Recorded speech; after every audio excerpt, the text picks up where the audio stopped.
Olá, gente. Boa tarde. Vamos continuar. Essa seria a aula de sexta-feira pela manhã. Enfim, eu nem lembro mais a hora da aula, mas eu acho que começaria por volta de 9h30. Ah, seria a última aula da semana. Eu vou tentar, como eu já tinha prometido para vocês que a gente está um pouco com um cronograma um pouco apertado, eu vou tentar gravar uma aula extra para colocar para a gente encerrar essa parte de remuneração.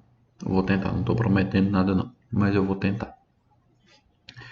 Dito isso, a gente pode começar a voltar a falar de onde a gente parou na última aula. Eu me lembro que eu falei de adicional e gratificação, eu cheguei a falar. Mas eu mencionei também que eu voltaria a tratar um pouco disso para dar uma revisada. E aí, falando de adicional e gratificação, eu mencionei para vocês na última aula, e queria puxar de novo o assunto, que os adicionais eles são devidos com base em alguma circunstância excepcional que torne a atividade, a prestação do serviço mais penosa.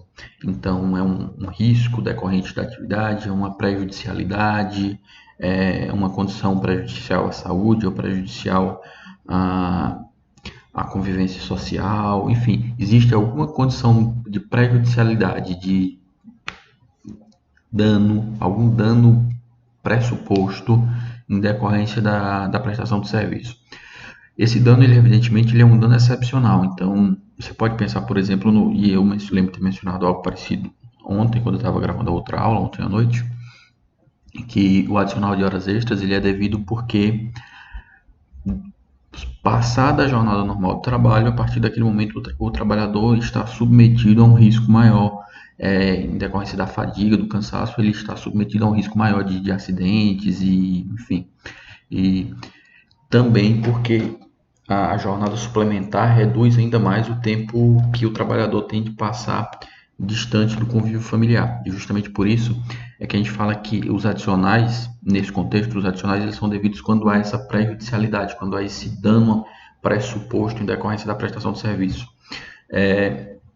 Mencionei também o mesmo exemplo, aliás, as mesmas consequências decorrem no caso do trabalho noturno. Há um maior risco de acidente de trabalho, há uma supressão do sono, então você tem uma prejudicialidade pressuposta com relação à saúde do trabalhador, já que a supressão do sono é prejudicial à saúde. Você tem é, a, o afastamento do trabalhador da sua família, das suas relações sociais, no momento em que normalmente ele está é, à disposição da sua família, enfim, de seus filhos, esposa ou marido, enfim, que é justamente o horário noturno, que é um horário que normalmente os trabalhadores, as pessoas normalmente estão inseridas nesse contexto familiar, social familiar. Então, nessas situações, você tem a figura do adicional. E por que adicional? Porque justamente existe um fator excepcional que torna a prestação do serviço mais gravosa. Essa mesma lógica vai se aplicar para o adicional de insalubridade, porque no adicional de insalubridade, a gente vai falar um pouco mais sobre isso daqui a pouco, a prestação do serviço ela é potencialmente perigosa à saúde do trabalhador.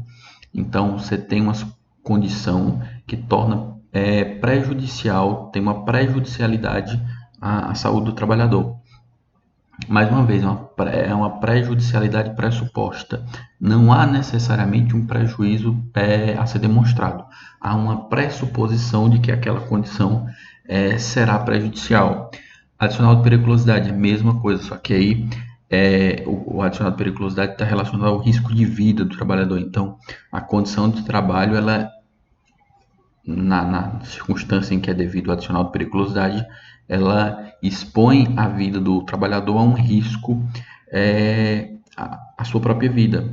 E, mais uma vez, não é preciso que esse risco se materialize de qualquer forma. Há uma pressuposição desse risco. E aí, como eu estou falando de risco, não é uma pressuposição que tem sentido.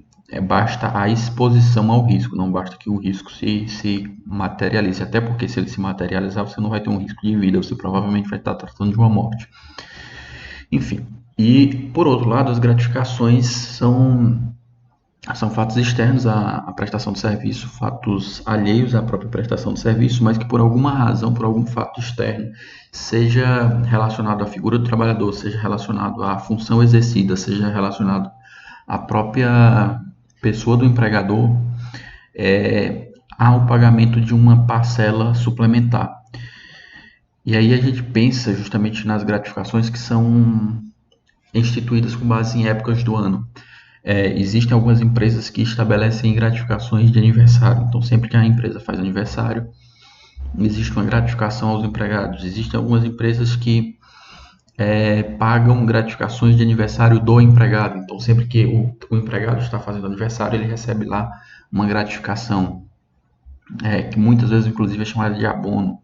É, existe, existem as gratificações relacionadas ao tempo de prestação de serviço. Então, existem algumas gratificações que são pagas a cada 6 meses. Então, cada 6 meses de serviço é pago uma gratificação X.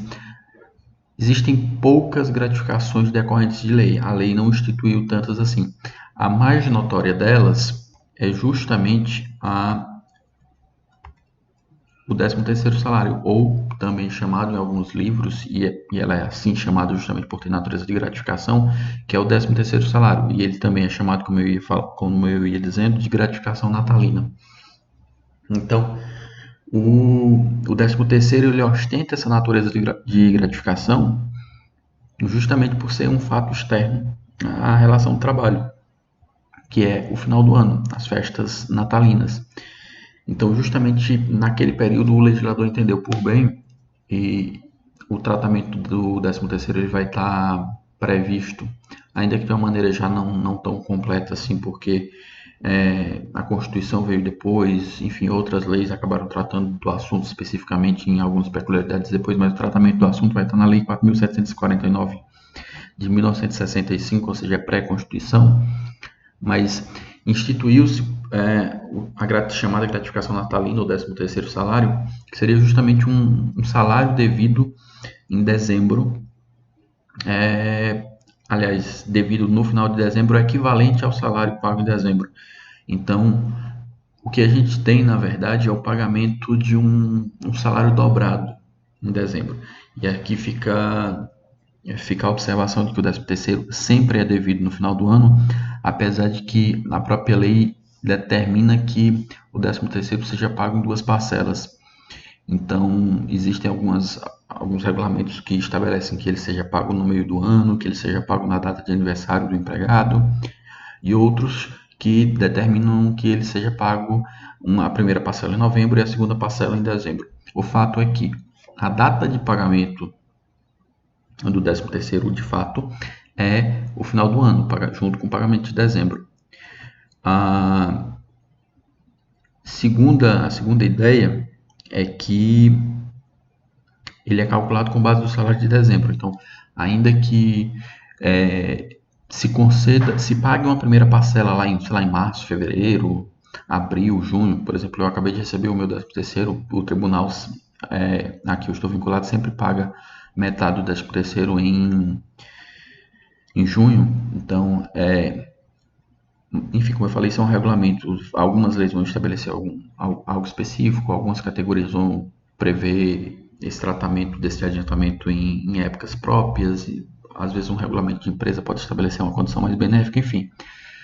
O que importa é que, em tese, são duas parcelas, mas o que vocês precisam entender é que ela é devida no final do ano.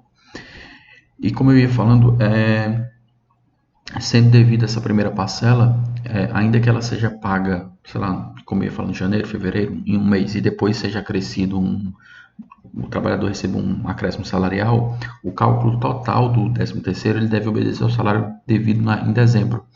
Então, a metade que foi paga, ela vai restar uma diferença nela, então ela vai ser pago na segunda parcela vai ser a metade, mas essa diferença. A base de cálculo é sempre a do salário devido em dezembro. O 13º também, e aqui é uma segunda observação que eu mencionei, apesar de que a gente vai tratar disso mais especificamente quando estiver tratando das rescisões, o 13º também é devido em toda modalidade de rescisão. Sempre que o trabalhador for dispensado, E aí, se ele for dispensado, por exemplo, no final do ano, ele vai ter direito a receber todo o 13º do ano. Mas sempre que ele for dispensado no meio do ano, ele tem direito a receber o 13º proporcional aos meses trabalhados. Então, imagine que ele foi dispensado em junho. Ao final de junho, ele foi dispensado. Os 6 meses do ano que ele trabalhou, ele vai ter direito de receber proporcional. Então, o 13º vai ser devido na rescisão de forma proporcional a 1/12 para cada mês de duração do contrato. Veja, para cada mês de duração do contrato. A gente ainda vai falar de aviso prévio, mas eu já falei isso em alguns outros momentos, justamente dando exemplos como esse. O aviso prévio ele se integra na duração do contrato. Então, se ele foi demitido em junho, normalmente, e é que eu estou pensando no caso de um trabalhador de contrato curto, ele vai ter pelo menos 30 dias de aviso prévio. Então, o contrato dele se estenderia até julho. E aí, o contrato dele durou 7 meses do ano. Entrou nesse ano em 7 meses. Janeiro, fevereiro, março, abril, maio, junho e julho seria o mês do aviso prévio. Pelo menos julho. E aí seriam 7/12 de 13º, porque como eu mencionei, 1/12 para cada mês de contrato. Mais uma observação, também já mencionei isso em outros momentos. Esse cálculo do mês para ser considerado trabalhado, vocês vão fazer com base nos dias, claro. Trabalhou mais de 15 dias, considera que o mês foi trabalhado completo. Então, imagine que ele fosse só o mesmo exemplo, imagine que ele foi dispensado no dia 20 de junho. Veja, 20 de junho você põe mais 30 dias de aviso prévio, mais 30 dias de aviso prévio, você vai ter 30 de julho. 20 de julho, o mês de julho ele vai receber integral, você não vai receber 1/12, para explicar, 1/12 relativo ao mês de julho, ele vai receber integral. Porque o contrato entrou no mês de julho na proporção de 20 dias, então passou de 15 dias, considera o mês integralmente trabalhado. Dito isso, eu não vejo nenhuma outra informação tão relevante assim para falar de aviso de 13º salário agora. A gente vai falar de 13º de novo, a gente vai falar de rescisão. Mas a regra o 13º é devido em toda rescisão de contrato. Sempre que o trabalhador for dispensado durante o ano, ele tem direito a receber o aviso prévio proporcional. Aliás, quando eu falo toda, eu tenho duas ressalvas que eu preciso fazer com vocês. Justa causa.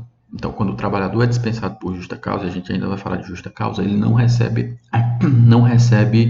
13º salário proporcional. Se ele tiver direito a um 13º integral, aí ele vai receber, mas proporcional não. Então, o que é que eu digo ele vai receber? Imagine que o trabalhador foi dispensado dia 1º de janeiro. Ele foi dispensado por justa causa dia 1º de janeiro e ele não havia recebido ainda o 13º salário do ano anterior. Ele tem direito a receber o 13º salário de dezembro? Aliás, do ano anterior, que seria pago em dezembro? Sim, ele vai ter, porque esse direito ele já adquiriu. Mas todo o 13º proporcional ele é perdido no caso de dispensa por justa causa. Nesse caso, então, o trabalhador não recebe de maneira nenhuma o 13º salário.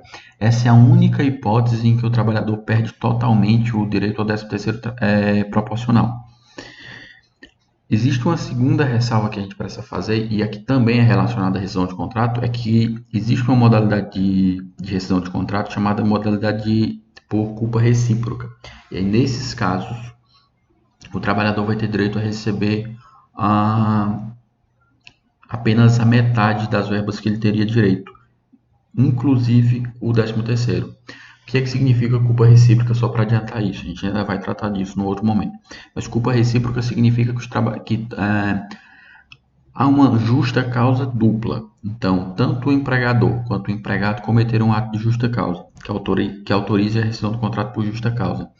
Então, nessa situação, as verbas rescisórias vão ser devidas, mas elas vão ser devidas pela metade, justamente porque o empregado concorreu com essa justa causa, com essa rescisão do contrato.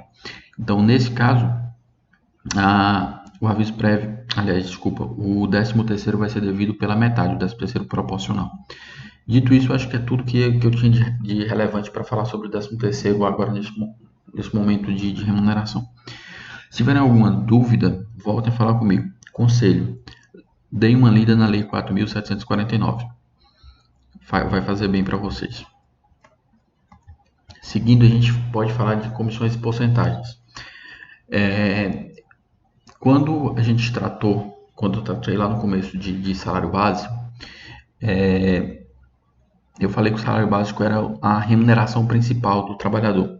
Só que aqui isso vai funcionar meio como uma ressalva. Existem empregados, e a gente já falou um pouco sobre eles quando está falando de hora extra, existem empregados que são remunerados com base apenas em comissões ou através de um salário fixo ou acrescido de comissões. Quando eu trato de trabalhadores remunerados apenas à base de comissão, a comissão vai ser o salário básico.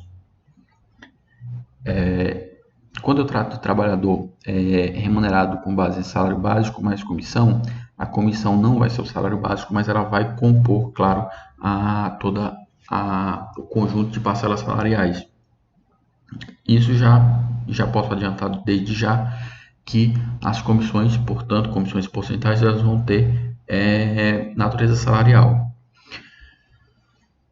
Quanto a esse tema, a observação que eu tenho para fazer é relacionada ao pagamento proporcional das comissões e porcentagens. Essa lógica ela vai estar estabelecida justamente no artigo 466, que está transcrito na tela, que vai dizer que o pagamento das comissões e porcentagens só é exigido depois de ultimada a transação a que se referem. O que isso significa dizer que não é devida comissão ou porcentagem por promessa de venda ou de prestação de um serviço. Então imagine o vendedor que é o exemplo mais claro para vocês. Imagine o vendedor que é remunerado à base de comissões. Então, ele faz a venda, o vendedor de carros. Imagine que ele é remunerado com base na comissão de 2% do valor do carro. Então, ele faz a venda do carro. Tá tudo certo, tá tudo fechado, o negócio está fechado, só que os documentos não foram assinados, o pagamento não foi feito. Até aí não é devido o pagamento de comissões, elas vão ser devidas, elas vão ser exigíveis a partir do momento em que a venda vai se concretizar em caráter definitivo, ou seja, que há assinatura de papel, que há pagamento, e especialmente que há pagamento. Aqui tem uma observação, quando eu digo especialmente quando há pagamento, existem situações em que o não pagamento não vai autorizar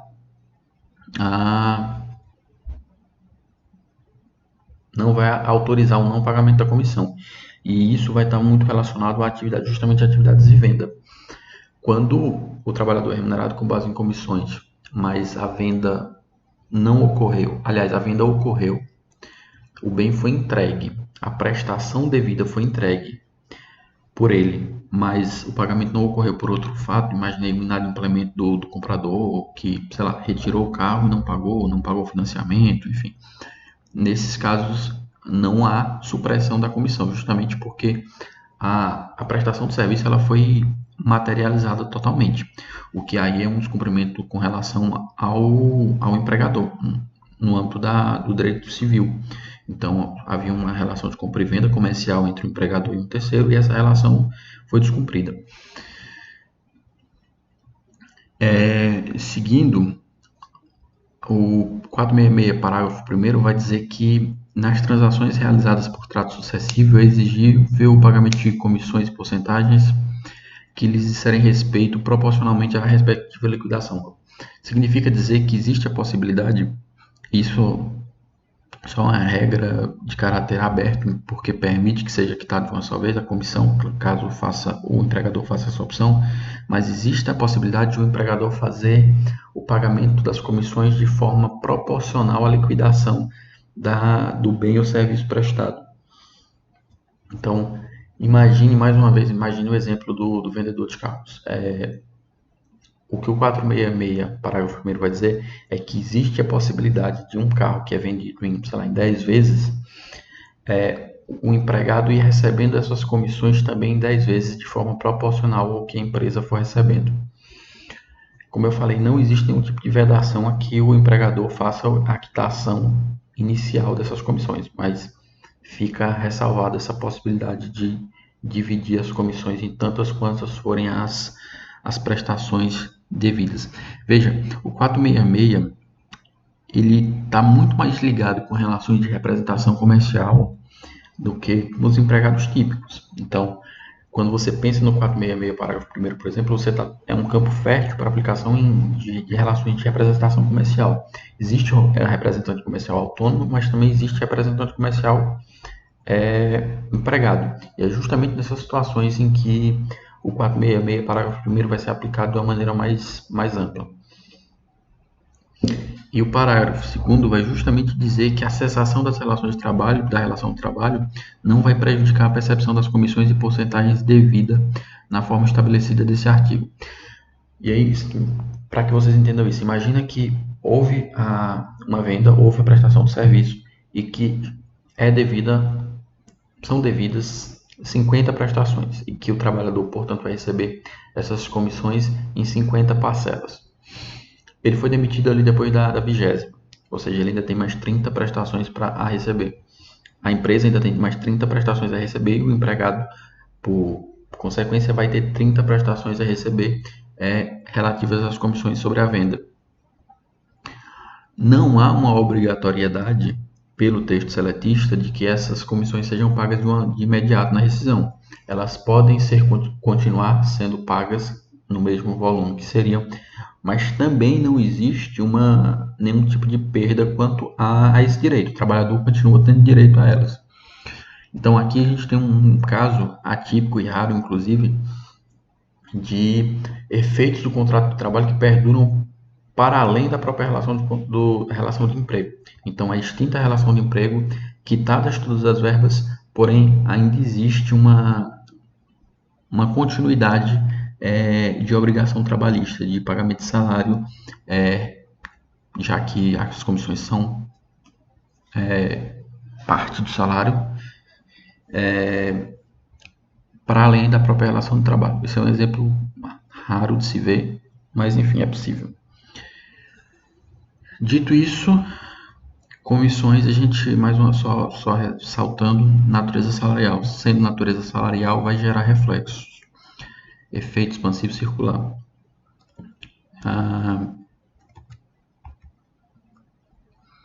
Só lembrando aqui, quando a gente fala especialmente quando eu falo de reflexos, no caso das comissões, o trabalhador remunerado com base em comissões, o cálculo de horas extras é diferente, súmula 340 do TST, a gente já falou sobre isso, não vou voltar. E existe uma súmula tratando especificamente dos reflexos em descanso semanal remunerado. Então, para que vocês lembrem, apesar de que a gente já falou sobre isso também, pagou as comissões, são devidas comissões durante a semana, massa. Só que essas comissões também devem refletir no descanso semanal remunerado, súmula 27 TST.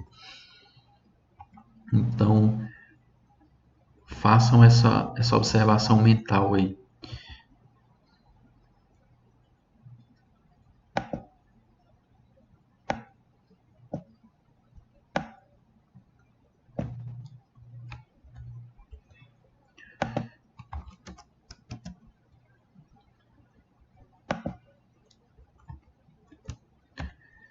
Seguindo, a gente fala de prêmios. Aliás, uma observação, eu nem coloquei isso no slide. Falando ainda de comissões, é justamente por isso que eu falei que existem circunstâncias em que o não pagamento da parcela sobre o bem pode acarretar prejuízo quanto à recepção das comissões. Esse prejuízo ele vai estar materializado numa cláusula normativa chamada, no instituto jurídico chamado cláusula del credere, ou cláusula star del credere, que é justamente você prever que o não pagamento da prestação sobre o bem ou serviço vendido vai acarretar a perda das comissões decorrentes. Aqui, queria fazer essa observação com vocês. Relação de trabalho de emprego típica não se aplica essa cláusula. Então, quando eu falei do vendedor de carros, ele não vai ter prejuízo quanto às comissões. Só que quando eu falo de relações de representação comercial, ainda que seja representante comercial empregado, é possível se realizar esse tipo de cláusula, de se estabelecer esse tipo de cláusula. Se eu disser para vocês, olha, esse entendimento é absolutamente dominante no TST e nos tribunais, eu estaria falando a verdade? Não. Há quem diga que ela não é admissível em nenhuma situação e há quem diga que ela a cláusula estar del credere é admitida inclusive nos contratos de trabalho normais. Só que assim, tanto quem diz que é possível em todos os casos, quanto quem diz que não é possível em caso nenhum, são posições extremamente minoritárias. A regra e o que prevalece é o entendimento de que contrato de trabalho normal, contrato de trabalho como regra, não admite essa cláusula. Então, o não pagamento do bem ou serviço não vai gerar a perda do direito à percepção das comissões. Só que representação comercial, e como eu mencionei, o 466, apesar de ele não tratar especificamente de comissões relacionadas à representação comercial apenas, mas em todos os casos, o 466 ele trata basicamente de situações que são aplicáveis integralmente quando a gente trata de representação comercial. E aí, quando a gente trata de representação comercial, existe uma possibilidade de inclusão dessa cláusula. Há quem admita, não é absurdo pensar que seja legítimo, mas fica a informação. Seguindo, a gente fala de prêmios, para depois falar de geldas. Prêmios são pagamentos realizados pelo empregador por mera liberalidade. E quando eu falo de liberalidade, eu estou falando que não existe uma obrigação legal, mas pode existir uma obrigação contratual, ou pode existir uma obrigação prevista em norma coletiva, em formas de bens ou mesmo de pagamento em dinheiro, a um empregado isoladamente ou a um grupo de empregado, mas sempre em razão de um fato excepcional decorrente da prestação de serviço. Então, veja, aqui existe uma diferença quanto a... Conceituando, a ideia fica bem próxima do que eu mencionei quanto às gratificações. Na prática, não tem muita coisa a ver, justamente porque a diferenciação vai estar na parte final. Prêmio decorre de um fato excepcional que ocorreu na prestação do serviço. Gratificação é de um fato excepcional alheio à prestação do serviço. Então, a diferenciação está aí, e mais do que aí, a diferenciação está no fato de que a natureza jurídica das parcelas são diferentes. A gratificação ela vai ser salarial, o prêmio ele vai ter natureza indenizatória.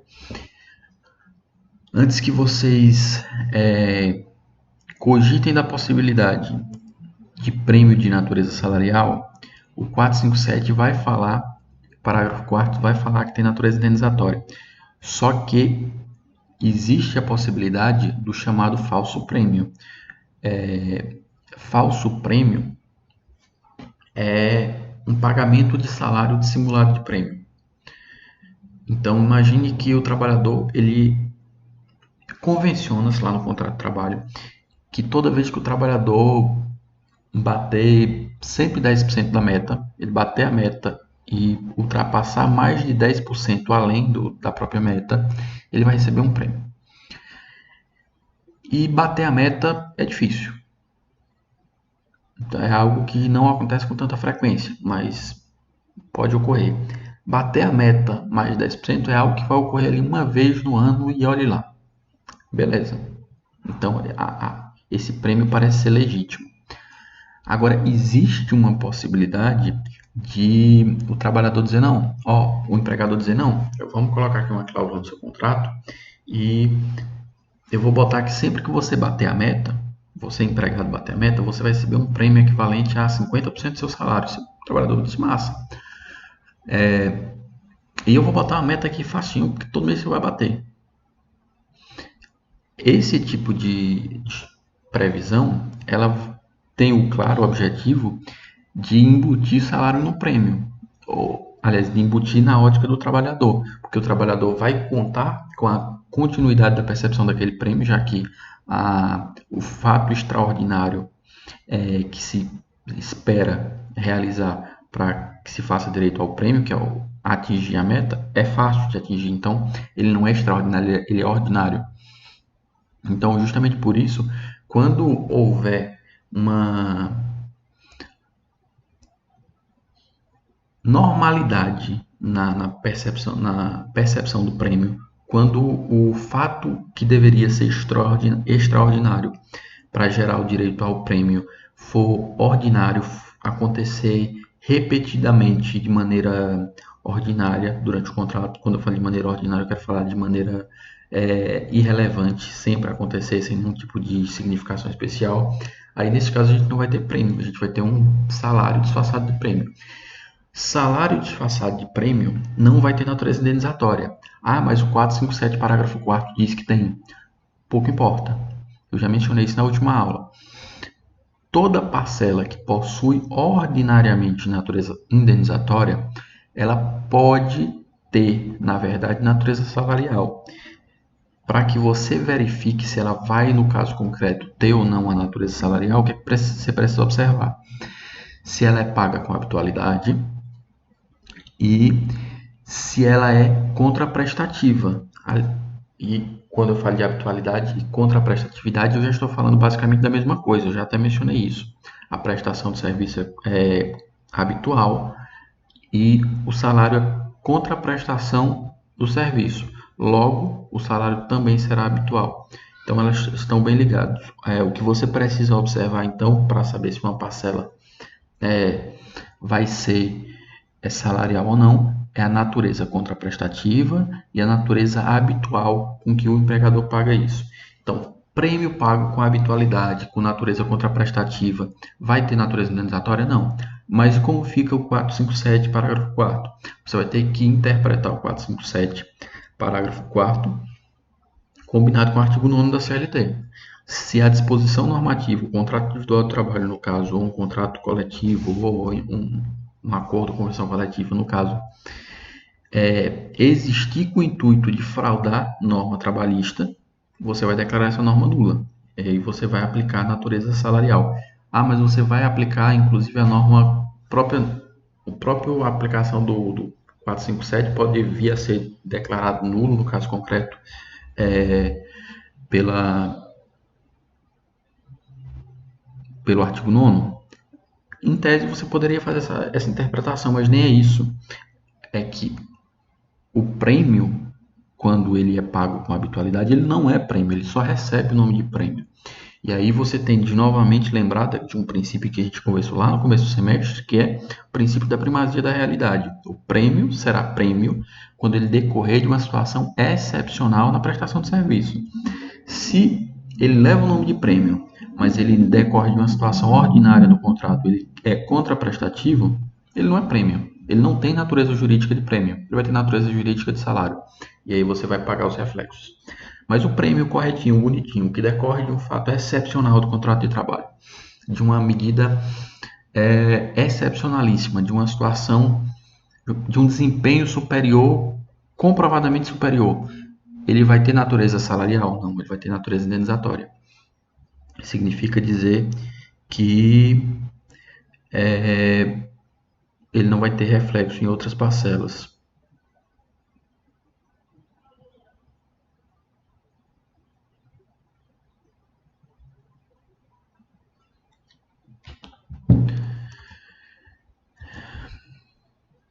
Geltas.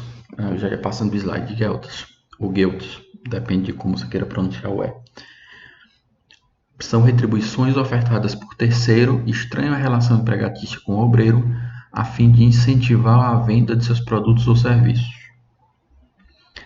Veja, é muito parecido com gorjeta. Tanto é que tem natureza de gorjeta.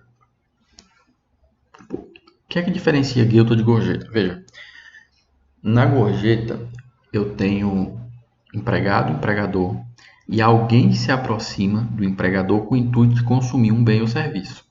Então, o consumidor, aquele que vai consumir o bem ou serviço, é que oferece um pagamento extra. Aqui a gente tem uma gorjeta. A guilda ela vem na outra ponta. Então, eu tenho uma relação empregado-empregador E é dentro dessa relação empregado-empregador, aliás, dentro do empreendimento em que o empregado presta serviços, é a venda ou prestação de um determinado serviço. Então, quem fornece esse bem ou serviço, quem fornece o bem ou matéria-prima para o serviço que vai ser prestado é que vai pagar essa gratificação. Eu digo gratificação entre aspas, porque não é gratificação, que vai fornecer essa contraprestação excepcional. Para que vocês entendam. Imagine o cara que está trabalhando no supermercado. Ele é representante comercial. Aliás, representante comercial não, ele é representante de vendedor.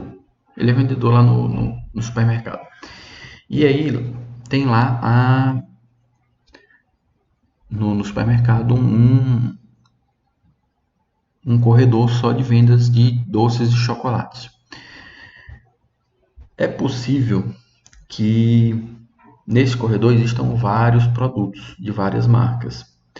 Mas também é possível que a Nestlé, e eu estou falando Nestlé exemplificativamente, poderia ser qualquer outra marca, diga, olha, não, ao invés de colocar um representante de vendas aqui dentro da empresa, eu mesmo colocar um trabalhador da Nestlé dentro do mercado para fazer essa venda, eu chame os funcionários daqui do supermercado e ofereça o pagamento de um adicional, de uma parcela extra para cada produto meu que eles venderem.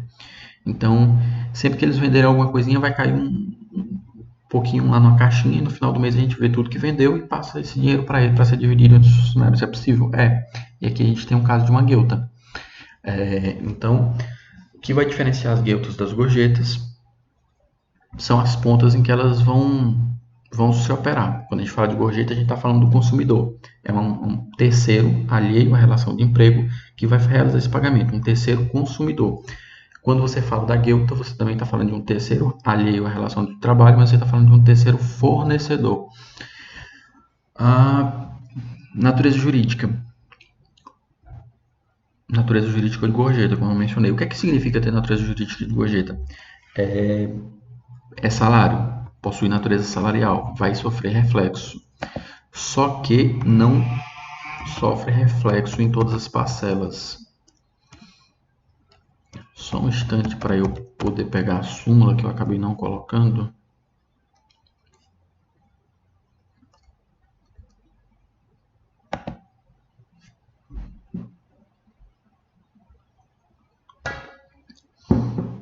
Súmula 354 do TST, que vai dizer que as gorjetas cobradas pelo empregador na nota de serviço ou oferecidas espontaneamente pelos clientes integram a remuneração do empregado. Significa dizer que é possível que você diga, e você não vai estar falando nada errado, que as gorjetas têm natureza remuneratória, não servindo de base para parcelas, para o cálculo de parcelas como aviso prévio, adicional noturno e horas extras. E repouso semanal remunerado.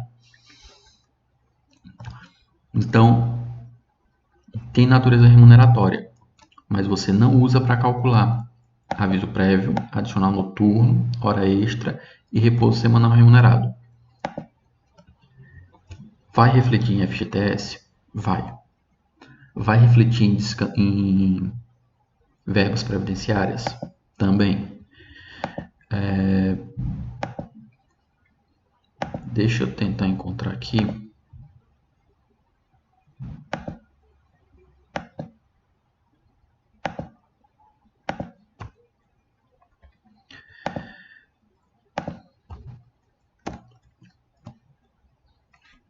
E aí, quando eu falo, e era justamente isso que eu estava tentando falar, quando eu falo que as guiltas têm natureza jurídica de gorjeta, o que eu estou querendo dizer é que ela vai ter natureza remuneratória, mas ela não vai ser utilizada para a base de cálculo do aviso prévio, ela não vai ser utilizada para a base de cálculo do adicional noturno, das horas extras e do descanso semanal remunerado, mas ela vai refletir em FGTS, ela vai refletir em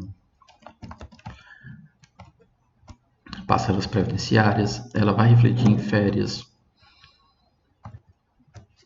Eu mencionei lá no começo dessa parte de remuneração, quando a gente fala de gorjeta, a reforma trabalhista, e mesmo antes da reforma trabalhista, alguns meses antes da reforma trabalhista, já tinha vindo a lei e tinha incrementado muito a disciplina das gorjetas. Inclusive, eu comentei todas essas disposições e coloquei na apostila para vocês. E aí eu comentei que se autorizou que o empregador efetuasse a retenção de uma parcela das gorjetas para efetuar o pagamento das parcelas fiscais e previdenciárias decorrentes desse incremento na remuneração do empregado. Justamente por isso, é possível que você diga que também as guildas vão sofrer essa retenção. E não me parece errado dizer isso. Só que é preciso que se observe que não há nenhum tipo de norma jurídica a esse respeito. Inclusive porque não há norma jurídica a respeito das próprias guildas. Então, é preciso esperar para ver exatamente como a coisa vai ser tratada. Mas, por hora, imagine exatamente isso. Gorjeta tem natureza remuneratória, guilda tem natureza remuneratória. Ambas vão servir de base de cálculo para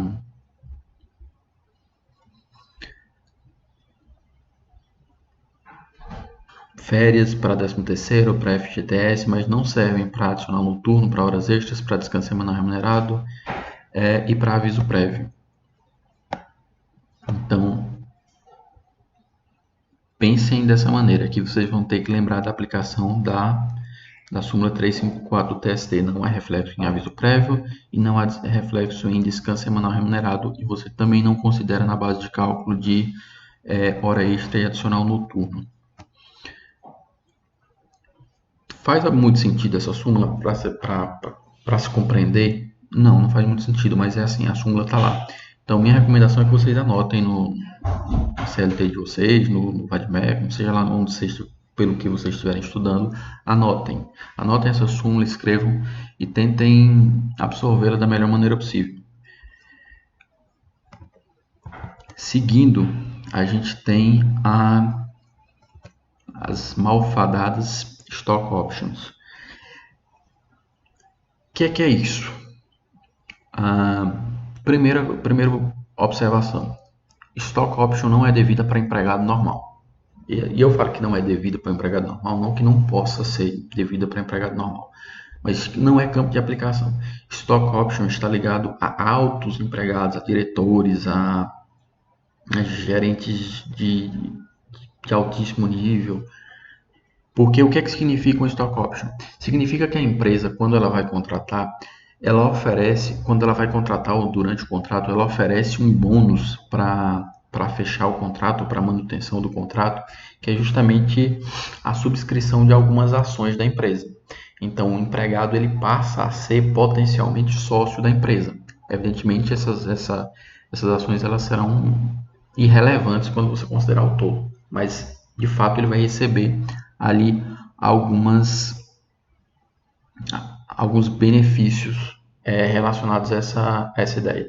Por que Stock Option é paga nesse contexto da relação de trabalho? Justamente porque esse trabalhador que está sendo contratado ou está tentando se manter o contrato dele, ele influencia diretamente nos destinos da empresa. Ele influencia diretamente na manutenção ou queda do preço das ações. Por isso que eu falei que são altos empregados. Normalmente é um diretor empregado, um vice-presidente, um CEO, alguma coisa do tipo. Existe a possibilidade dessas pessoas serem empregadas na empresa. Normalmente nem são, mas existem a possibilidade. Por exemplo, eu já mencionei esse exemplo algumas vezes dessa empresa. São Caetano do Sul tem uma grande empresa chamada GM, ou General Motors. E essa empresa chegou, não sei se é habitual, não tenho esse conhecimento também, eu sei que ela chegou a ofertar stock options para alguns diretores. E essas pessoas recebiam um valor determinado em ações da empresa e em algum momento ele poderia vender essas ações ou ficar com elas e se tornar de fato sócio. Ele recebe a subscrição por um preço X e normalmente existe inclusive no documento que no ato de contratação a obrigatoriedade de compra pela empresa. Se o empregado quiser vender, ele pode vender. a empresa é obrigada a recomprar essas ações, mas enfim, aqui existe uma oferta, uma promessa de, aliás, uma oferta não, uma doação de algumas ações em troca da assinatura do contrato ou da manutenção do contrato, se for o custo do contrato. E aí, vocês devem se fazer a pergunta: stock option é salário ou é indenização? Prevalece a ideia de que é indenização. E quando eu falo de indenização, não estou falando de indenização de algum prejuízo, eu estou falando de natureza indenizatória. E aqui estou usando indenização como contraponto de salário. Não é indenização propriamente dito, mas é um benefício de natureza civil, não relacionado com o contrato de trabalho. Então, não haveria nessa situação reflexos. Quando eu digo que prevalece, eu também estou querendo dizer que existe a possibilidade de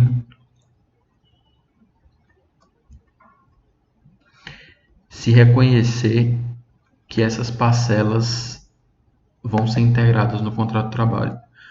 Por exemplo, existe a situação de algumas empresas que oferecem essas ações com base numa promessa de salário inferior. Então, imagine que o gerente esteja sendo disputado por duas grandes empresas e uma empresa não possa pagar o salário X para um empregado, enquanto, sei lá, uma prometeu 100 mil, a outra não pode chegar nos 100 mil, mas ofereceu 80 mil, que é o máximo que ela pode chegar. Mas para cobrir essa perda salarial de 20 mil, ela vai lá e oferece um valor X em ações na empresa, que é um bem que ela dispõe. Nesse caso, teria natureza salarial. Então, o caso concreto pode dar uma nota diferente. E, aliás, quando eu falo que o caso concreto pode dar uma nota diferente, eu estou falando de qualquer situação dessas parcelas que eu estou mencionando aqui. Mas, em tese, nesse caso da stock option, é um pouco mais evidente. Mas se você encontrar um caso aí solto, sem maiores detalhes, e aí te perguntar stock option é salário ou não é salário, em tese não é. Mas é possível que exista esse reconhecimento como natureza salarial. Coloquei lá na apostila, tá em dois lugares. Primeiro eu tratei junto com essas parcelas, e depois, quando eu falei de parcelas salariais dissimuladas ou não salariais, eu nem lembro mais em qual tópico tá, coloquei um quadro explicando um pouco melhor sobre as stock options. Dei uma lida, vai estar lá com um pouco mais de detalhes para vocês. Seguindo, e aqui a gente chega na parte realmente importante da aula. Adicional de salubridade. Logo depois eu vou falar de adicional de periculosidade. Vou fazer logo uma observação.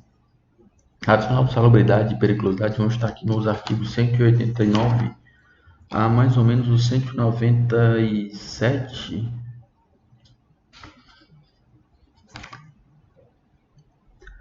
ao 201. 199 a 189 a 201. Você vai ter ali falando de insalubridade e periculosidade. O que é relevante você saber de insalubridade e periculosidade? Estudo de insalubridade e periculosidade, ele é correlato do direito do trabalho. O que eu quero dizer que ele é correlato do direito do trabalho? Você estuda quando é devido, você estuda se é salarial, como é que é pago, mas a insalubridade em si e a periculosidade em si, elas são objeto de estudo da engenharia do trabalho. Então aqui a gente não aprofunda tanto, mas você precisa saber identificar o que é uma insalubridade, você precisa saber identificar o que é uma periculosidade, você precisa saber diferenciar uma da outra.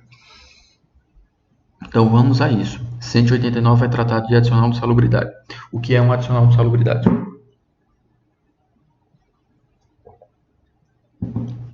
Eu já mencionei que adicional ele é pago quando existe uma condição, uma situação relacionada à prestação de serviço que torna a própria prestação de serviço potencialmente prejudicial, cria uma prejudicialidade na prestação de serviço. No caso do adicional de salubridade, é um perigo para a saúde do trabalhador, é uma prejudicialidade à saúde do trabalhador. Então, aquilo que é considerado insalubre é porque expõe a saúde, aliás, aquilo que é considerado insalubre é porque expõe a saúde do trabalhador a um determinado risco. Que risco? São vários. E aí posso mencionar para vocês, por exemplo, ruído excessivo. Então, quando a atividade ela provoca um nível de ruído muito alto, o trabalhador vai ter direito a receber esse adicional de insalubridade. Ah, mas o que é que vem a ser um ruído muito alto, professor? Vocês provavelmente devem estar se fazendo essa pergunta. Existe uma tabela elaborada pelo antigo Ministério do Trabalho e Emprego. Aliás, não foi elaborada pelo Ministério do Trabalho e Emprego, foi elaborada por um grupo de estudiosos a pedido do Ministério do Trabalho e Emprego. E essa tabela vai lá trazer níveis de ruído que são aceitáveis. Se eu não me engano, a partir de 90 para atividade de 8 horas.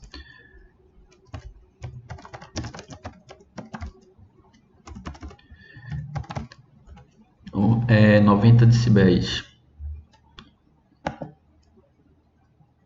85, para ser preciso. Vocês vão ter isso na norma regulamentadora 15, ou NR15. Então, vai estar lá só para que você entenda mais ou menos o que é que essa NR vai estabelecer. É muito complexo isso, não é? Vocês não precisam saber disso. Se você quiser saber, se você puder saber, é até bom que você saiba. Mas você não é obrigado a decorar essas coisas agora. Se o trabalhador ele passa exposto a um nível de ruído durante 7 minutos, a partir de 115 decibéis, ele tem direito a receber adicional de salubridade. Se ao invés de 7 são 8 minutos, 114 decibéis. Se são 10 minutos, 112 decibéis. 25 minutos, 106 decibéis. E aqui eu pulei alguns, já viu, gente? Ele vai até 7, 8, 10, 15, 20, 25, 30, 35, 45, enfim. Até que 8 horas diárias, 85 decibéis. Tem toda uma tabelinha. E aí você vai verificar se o trabalhador está exposto a quantas horas ele está exposto a esse ruído e qual o nível de ruído. E aí você pode efetuar esse reconhecimento de insalubridade. Ruído é só um exemplo. Você pode também reconhecer, vai existir casos de insalubridade também por contato com produtos químicos. Então, quando você trabalhador tem contato com produtos relacionados à soda, por exemplo, álcalis, você vai ter direito a receber um adicional de salubridade. Agentes biológicos também. Então, quando você tem contato com sangue ou material de esgoto, essas coisas que possam causar algum prejuízo à saúde, você também tem esse direito à insalubridade. Além disso, você tem calor, frio, enfim, você tem diversas circunstâncias, todas elas previstas em normas regulamentadoras, que vão gerar direito a esse adicional de salubridade. E aqui já fica a primeira observação. Toda condição insalubre para fins de direito do trabalho e para fins de pagamento de salário, ela tem de estar prevista em uma norma regulamentadora. Não adianta que a condição seja extremamente penosa, não adianta que ela seja extremamente prejudicial à saúde. Ela precisa ser prejudicial à saúde e estar prevista nessa norma administrativa. Caso contrário, não há insalubridade. Então, seguindo esse estudo, a gente vai falar justamente o que está previsto no artigo 189, que está aí na tela para vocês, que serão consideradas atividades ou operações insalubres aquelas que, por sua natureza, condições ou métodos de trabalho, exponham os empregados a agentes nocivos à saúde. Como eu mencionei, a insalubridade está relacionada a essa exposição a agentes nocivos à saúde, acima dos limites de tolerância fixados em razão da natureza e da intensidade dos agentes e do tempo de exposição aos seus efeitos. Então, veja, o que o 189 ele vai dizer nas entrelinhas é que todo trabalho ele é nocivo à saúde do trabalhador. Só que essa nocividade ela é aceitável. Só que existem limites de tolerância para essa nocividade. E é exatamente nesses limites de tolerância que a gente vai encontrar, acima desses limites de tolerância, que a gente vai encontrar o que a gente chama de trabalho insalubre. E aí vai ser devido, então, o adicional de insalubridade. Quanto ao adicional de insalubridade, a gente tem algumas observações, e essas observações, basicamente, elas são frutos de interpretação jurisprudencial. A primeira observação que eu tenho que fazer com vocês é que eu mencionei que todo trabalho, em tese, ele é um pouco prejudicial à saúde. Só que essa prejudicialidade ela vai encontrar um limite do tolerável. E acima do limite do tolerável, você tem uma condição de insalubridade. Só que você também vai ter, nesse contexto, o fornecimento de equipamentos de proteção individual, que são equipamentos que vão visar justamente a redução desse risco ou a redução dessa agressividade desse agente ou condição insalubre. Então, imagine que o cara está lá sujeito a um ruído de 95 decibéis, ou seja, 10 decibéis a mais do que o permitido. Ele está trabalhando no ambiente insalubre? Sim, ele está. Agora imagine que esse mesmo trabalhador ele recebe um equipamento de proteção individual, um protetor auricular, que diminua a agressividade do ruído em 20 decibéis. Então, o que é 95 vai passar a 75. E 75 é aceitável. Numa situação como essa, fica a pergunta: paga insalubridade ou não paga insalubridade? Não, não paga. Veja, o que você vai observar é o risco ou a condição efetiva a que ele está exposto. Só que aí alguns empregadores começaram a fornecer os equipamentos de proteção individual e deixar de pagar. Só que veja, fornecer equipamento de proteção individual não basta. É preciso que ele forneça, que ele fiscalize, que ele exija o uso. E, quando necessário, substitua. Então, um protetor auricular, especialmente se for plug, assim, ele não vai servir para a vida inteira. Ele vai servir durante alguns dias, talvez meses no máximo. Mas ele não vai servir para muito tempo. Ele precisa ser substituído.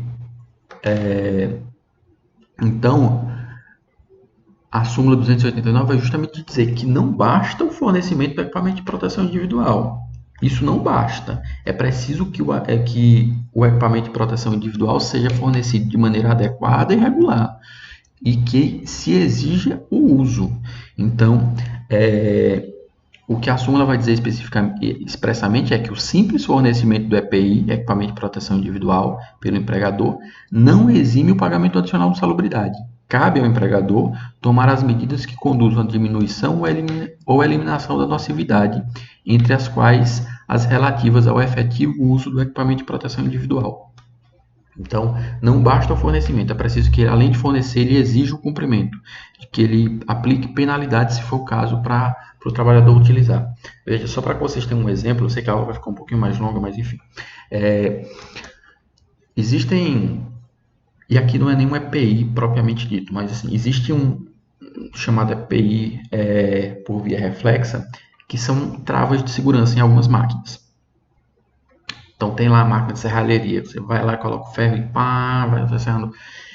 Só que tem uma trava de segurança que, a partir do momento em que qualquer outra coisa, sei lá, a mão do trabalhador, uma madeira, alguma outra coisa que não seja o material que ela está destinada a cortar, entre na calha, ela trava imediatamente. Existe essa trava de segurança. Então, o empregador vai lá e coloca essa trava de segurança. Só que o uso dessa trava de segurança torna a máquina um pouco mais complicada de se utilizar, porque você precisa ficar sempre abrindo a calha, coloca o material, aí fecha, e vai lá e serra, abre a calha. Enfim, ela torna mais trabalhosa. E aqui eu estou só dando um exemplo genérico. Então, o que é que alguns trabalhadores faziam? Não usavam a trava. Eles simplesmente começavam a usar sem a trava. Numa situação como essa, e aqui nem é caso de insalubridade, eu estou simplesmente falando sobre equipamentos de proteção individual. Num caso como esse, cabe ao empregador não só fornecer o equipamento de proteção, cabe a ele exigir o uso do equipamento de proteção, inclusive aplicando penalidades. E aí, se o empregado não usa, vai lá o empregador dar uma advertência, dar uma segunda advertência, dar uma suspensão, pode inclusive aplicar uma justa causa a depender da situação. Mas o que vocês precisam entender, que é o que eu estou querendo falar no momento, é que o empregador precisa exigir o fornecimento do equipamento, precisa exigir o uso do equipamento de proteção individual. Segunda ideia que eu gostaria de chamar a atenção para vocês. Como é que funciona o pagamento adicional de insalubridade? O adicional de insalubridade ele é pago em 3 níveis. E aqui você vai ter uma insalubridade mínima, em grau mínimo, uma insalubridade em grau médio e em grau máximo. A insalubridade em grau mínimo, evidentemente, é aquela que provoca um prejuízo à saúde, mas que é um prejuízo menor, média, um prejuízo médio, e em grau máximo é um prejuízo grave, extremamente grave. E aí, como é que se calcula o adicional de salubridade? A CLT ela vai estabelecer o percentual do adicional de salubridade como sendo de 10, 20 ou 40%. Gente, não é 10, 20 ou 30, viu? É 10, 20 ou 40. Pense que dobra. 10 dobra para 20, 20 dobra para 40. Pensa que dobra que fica mais fácil de entender. E aí você tem 10, 20 ou 40% com base em quê? Aqui já houve uma discussão muito grande se era salário mínimo, se era salário básico, se era salário a remuneração. Essa discussão hoje em dia ela não existe mais.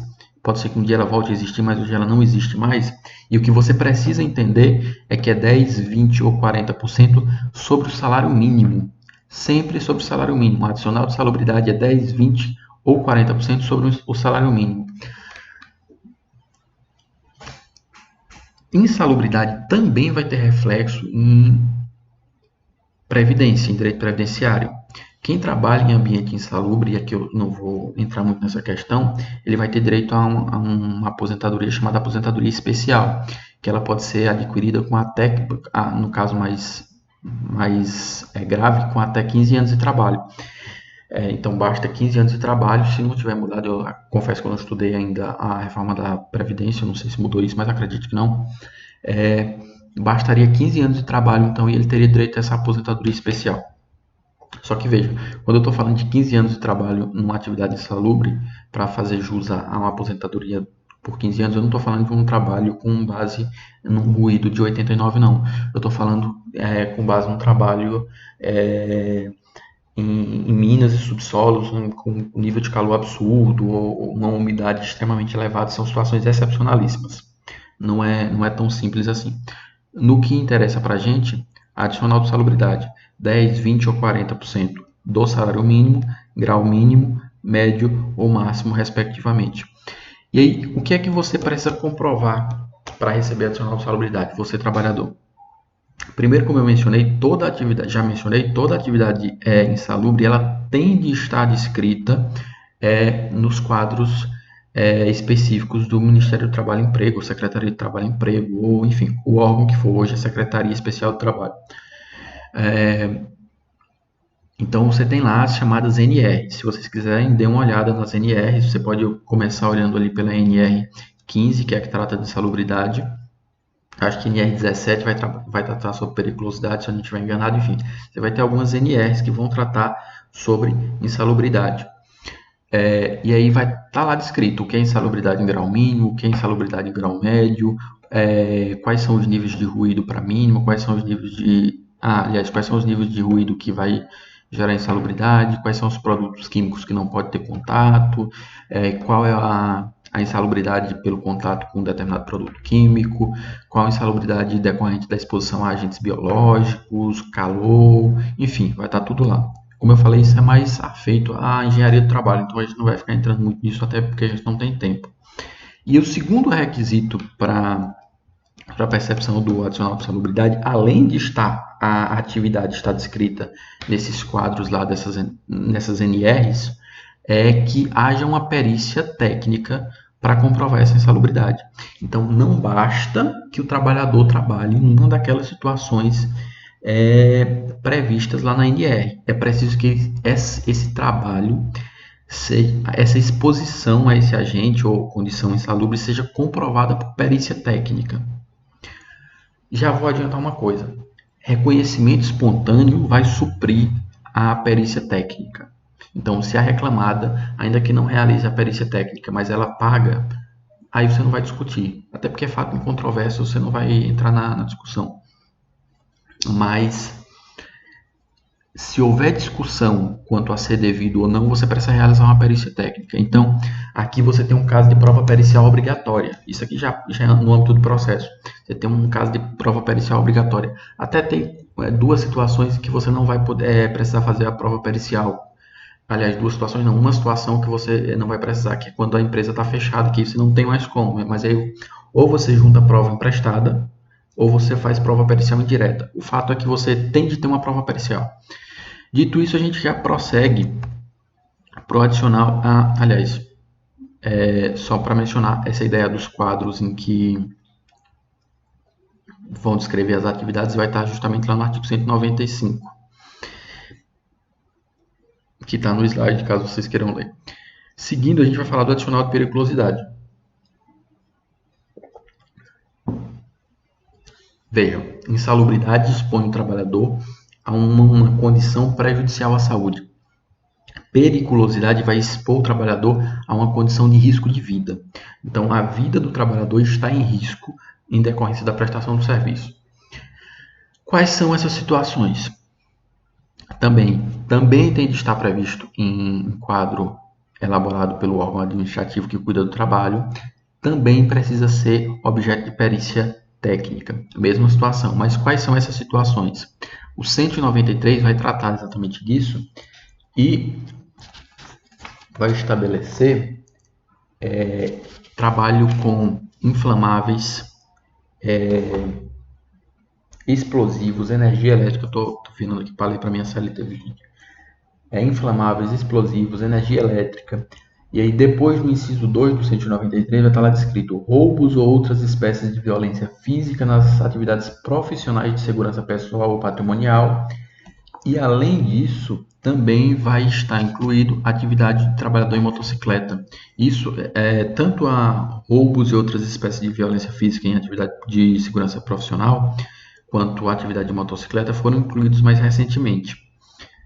Muito em decorrência da experiência prática ter demonstrado que essas profissões expõem o trabalhador a risco iminente de vida.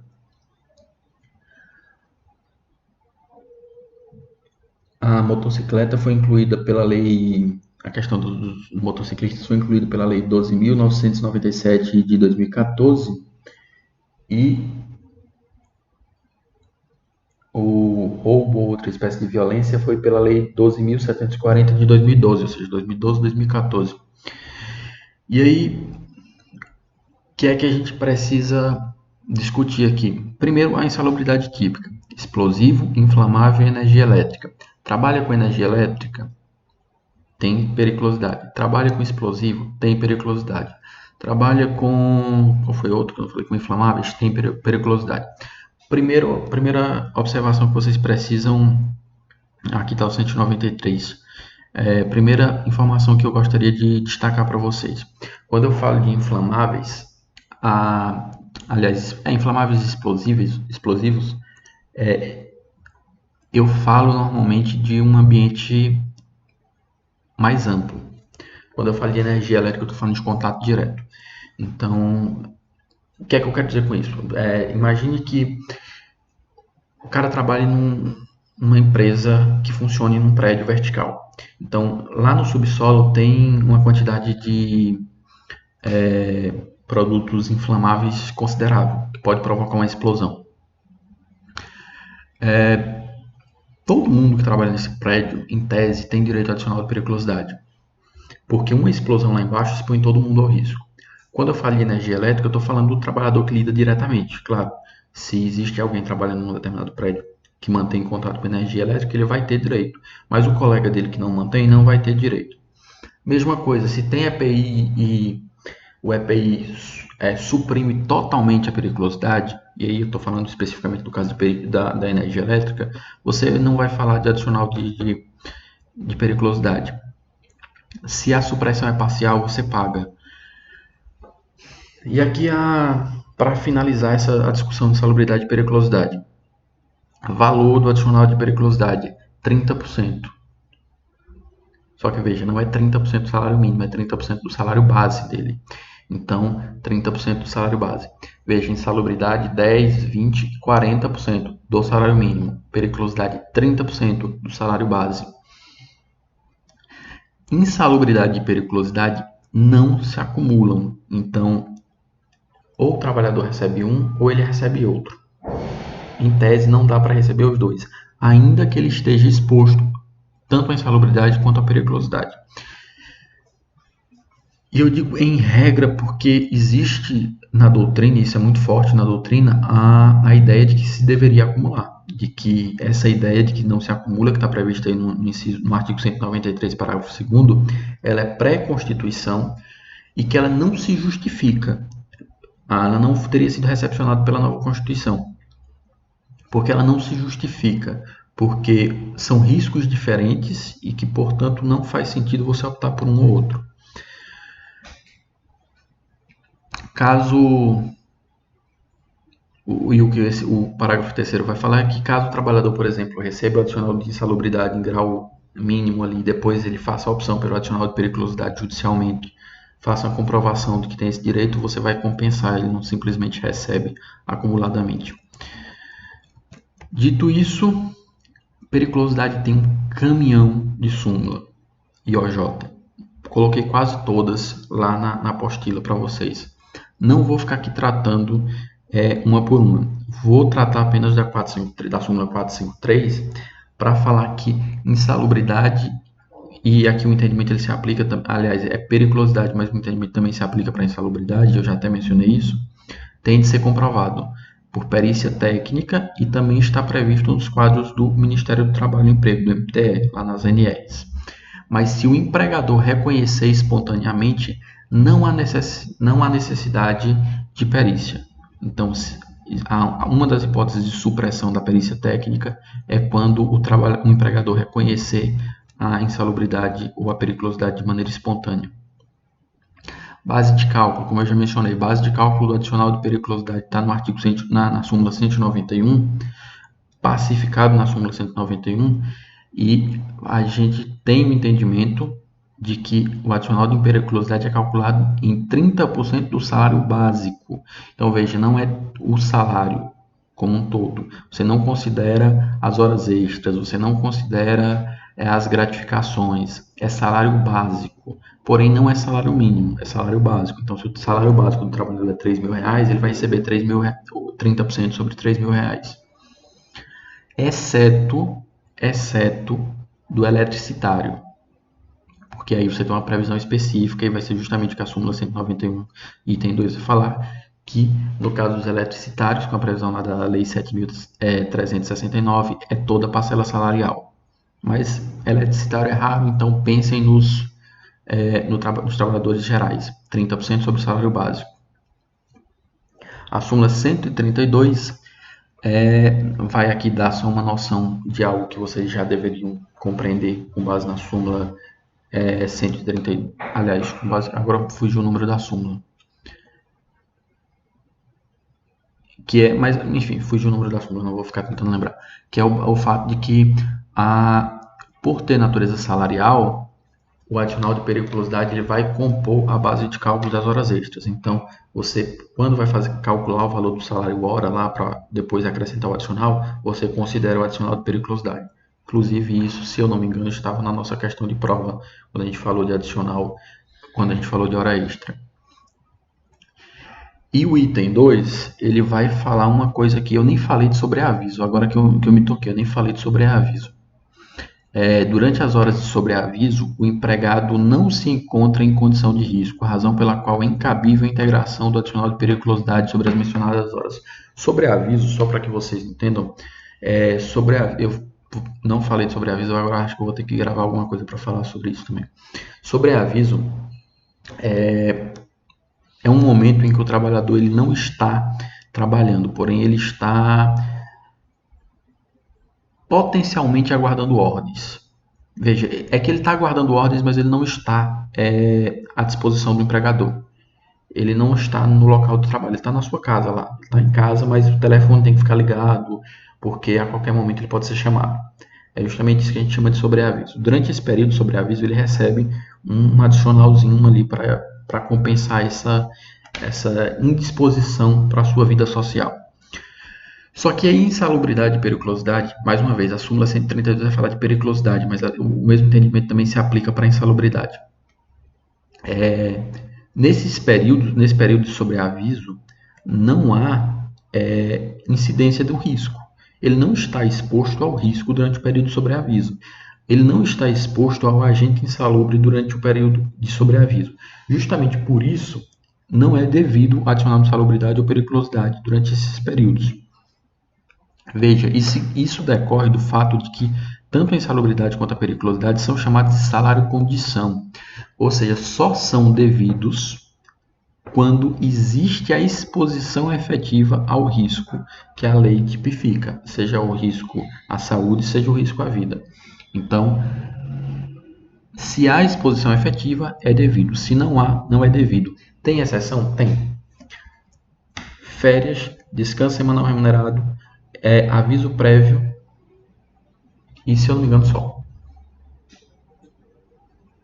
Férias, aviso prévio, descanso semanal remunerado. Só.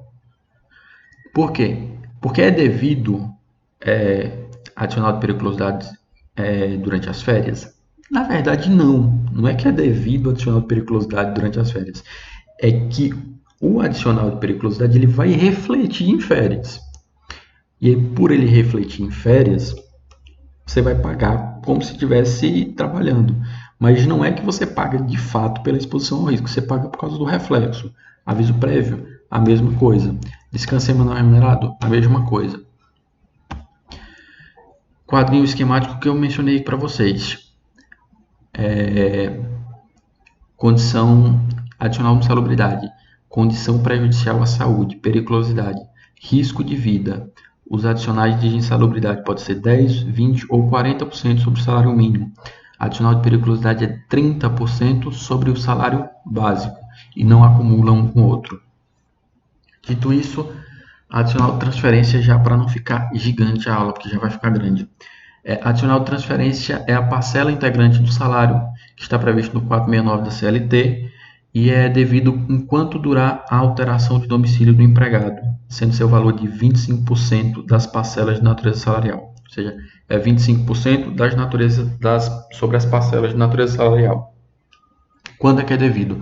Quando o trabalhador ele é removido de um lugar para outro, provisoriamente, e ele precisa alterar o domicílio. Então, veja, aqui são duas condições. Há a necessidade de alteração do domicílio e essa alteração tem que ser provisória. Então, imagine que eu fui contratado para prestar serviço em São Paulo, prestei serviço em São Paulo durante algum tempo, mas o meu chefe me mandou ir trabalhar em Recife. Eu preciso ir trabalhar em Recife. Então, eu fui trabalhar em Recife. Eu vou passar em Recife 2 anos. Eu consigo ficar morando em hotel? Não, não vou ficar morando em hotel. Então, eu vou precisar alterar o meu domicílio. Durante 2 anos, o meu domicílio vai ser Recife.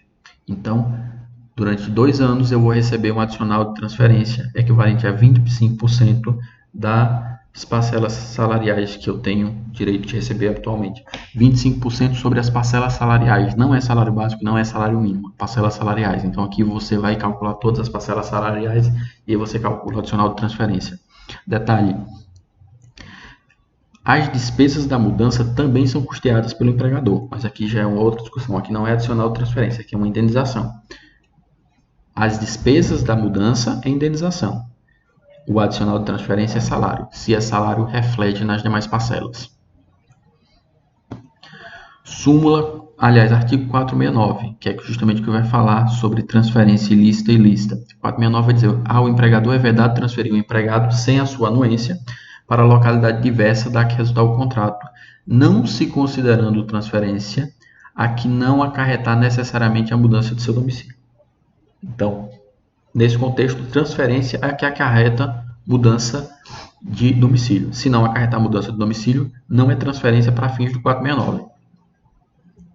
E o parágrafo 2º vai dizer que a transferência vai ser sempre lícita quando ocorrer a extinção do estabelecimento, até porque pressupõe-se a continuidade da relação de emprego. E o parágrafo terceiro vai falar que, em caso de necessidade de serviço, o empregador poderá transferir o empregado para localidade diversa da que resulta o contrato, não obstante as restrições do artigo anterior, ou seja, ele precisa concordar, sem a concordância dele não dá, mas nesse caso ficará obrigado a um pagamento suplementar nunca inferior a 25% dos salários. Veja, ele falou dos salários, então é todas as parcelas salariais que o empregador percebia naquela localidade enquanto durar essa situação. Se ele diz que é enquanto durar essa situação, significa que a transferência ela é provisória, ela não é definitiva. Justamente essa vai ser a lógica da OJ 113 da SDI 1, que vai falar lá na parte final que o pressuposto legal apto a legitimar a percepção do mencionado adicional é a transferência provisória. Como eu mencionei, as despesas, segundo 470, são custeadas, as despesas de transporte de transferência são custeadas pelo empregador, só que aqui a gente tem uma indenização. Não vou falar sobre isso, coloquei aqui só para dizer, está lá na apostila. A gente tem algumas parcelas específicas do contrato de atleta profissional. Luva, bicho, direito de imagem, direito de arena. Luva é salário. Aliás, eu disse que eu não vou falar sobre isso, eu vou falar rapidamente. Luva é salário. Luva é o quê? Luva é um bônus pela assinatura do contrato. Então, você assina o contrato, você recebe de imediato um bônus. Em termos de direito do trabalho, predomina a ideia de que isso é uma antecipação do salário. Predomina a ideia. Tem quem diga que é um bônus de natureza civil. Para mim também é legítimo. Aliás, me parece até mais legítimo, mas predomina a ideia de que é salário. Bicho. Bicho é um prêmio no final de cada evento esportivo, de cada jogo. Então, no final do jogo, se alcançada o resultado que se esperava, os atletas recebem um prêmio. E aí predomina também a ideia de que seja salário. Mais uma vez, predomina a ideia de que seja salário, mas não me parece salário, porque é um prêmio. E aí prêmio não tem natureza salarial. Direito de imagem e direito de arena são duas figuras que são previstas especificamente pela Lei Pelé e que têm natureza de indenização civil. Tem natureza civil, então é natureza indenizatória. O direito de imagem é o direito pela exposição da imagem do atleta, pelo uso da imagem do atleta. Então, o direito de imagem normal é o direito de ser exibido e de se fazer publicidade com a imagem do atleta. E o direito de arena é o direito relacionado à participação no evento. Então, todo evento você arrecada um determinado valor. Desse valor tem um percentualzinho pequeno que é dividido entre os atletas que participaram. Isso é o chamado direito de arena. Nos dois casos, a própria Lei Pelé vai estabelecer como indenização de natureza civil. Já mencionei isso,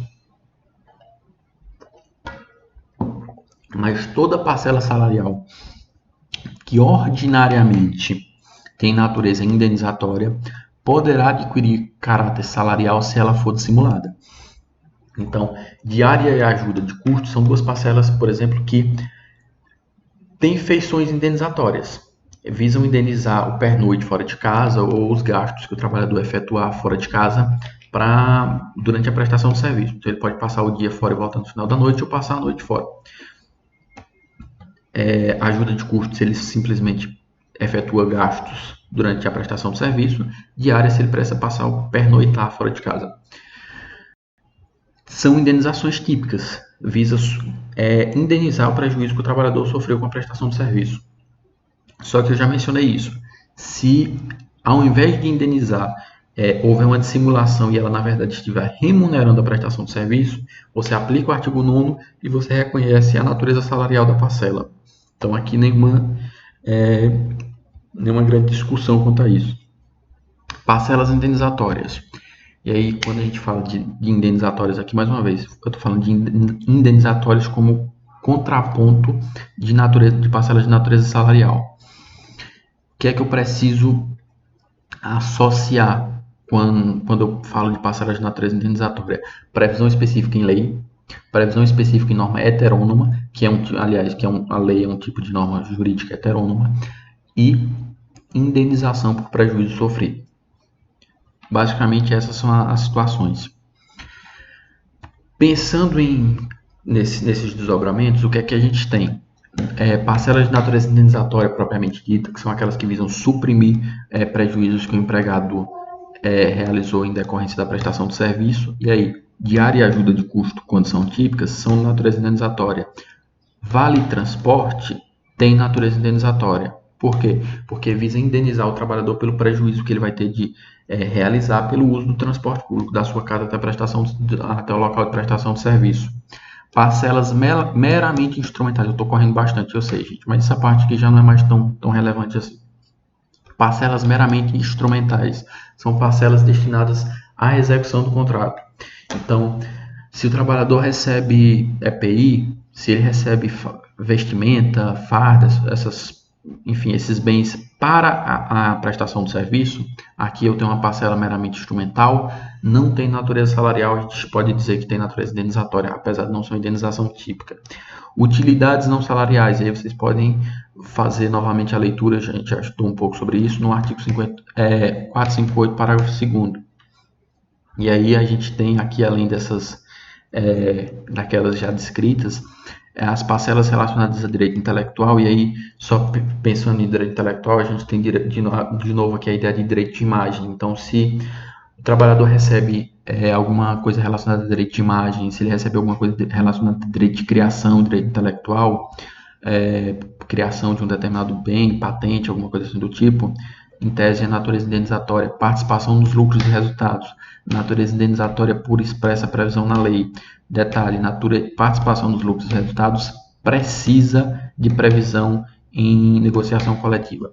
Participação nos lucros e resultados sem negociação coletiva tem praticamente pressuposição de que a natureza é salarial. O empregador precisaria se desdobrar muito para dizer que não teria natureza salarial. Em regra é assim, se tem participação dos lucros e resultados, se tem negociação com o sindicato, negociação coletiva, aí a natureza indenizatória. Se foi instituída por vontade do empregador, simplesmente de maneira unilateral, é salarial. E eu digo em tese porque existe a possibilidade de o sindicato se recusar à negociação e aí você chamar o grupo de trabalhadores sem participação do sindicato e fazer essa negociação. Mas isso aqui é uma medida excepcionalíssima que a gente vai ver quando estiver estudando direito coletivo, se a gente chegar lá. E stock options, como eu já mencionei, em tese tem natureza salarial. Parcelas previdenciárias oficiais. Então, tudo que o trabalhador receber da Previdência é natureza salarial. Veja, aliás, é natureza indenizatória. Tudo que ele receber da Previdência será de natureza indenizatória em relação ao empregador. Claro que eu estou falando isso. Os benefícios de prestação continuada que visam a substituir o salário, ele tem, para o empregado, ele tem natureza salarial, é verba alimentícia. Só que para o empregador, ele não vai ter essa natureza salarial. Então a gente pode dizer aqui que ele, genericamente, que seria indenizatória. Mais uma vez, indenizatória em contraponto com natureza salarial. Essa contraposição, ela é uma ficção, ela não é uma contraposição tão perfeita assim, porque nem tudo que não é salarial seria indenizatório, mas nesse contexto vamos manter assim. Parcelas recebidas da Seguridade Social. Previdência Social e Seguridade Social são duas coisas diferentes. Vocês vão estudar isso lá em Direito Previdenciário, se é que não já estudaram. Então, PIS, PASEP, BPC, enfim, vai ter aqui nesse contexto natureza não salarial. E basicamente é isso que a gente tinha para falar sobre salário e remuneração até agora. Próxima aula eu volto para falar sobre equiparação salarial, quero falar sobre aviso prévio e FGTS. E acabei de me dar conta que eu não falei sobre aviso. Então vou tentar falar sobre isso também, mas já não garanto. Qualquer coisa eu mando só uma apostila para vocês. Por hora é isso. A aula já deve estar com mais de 1h30, então boa aula e até mais.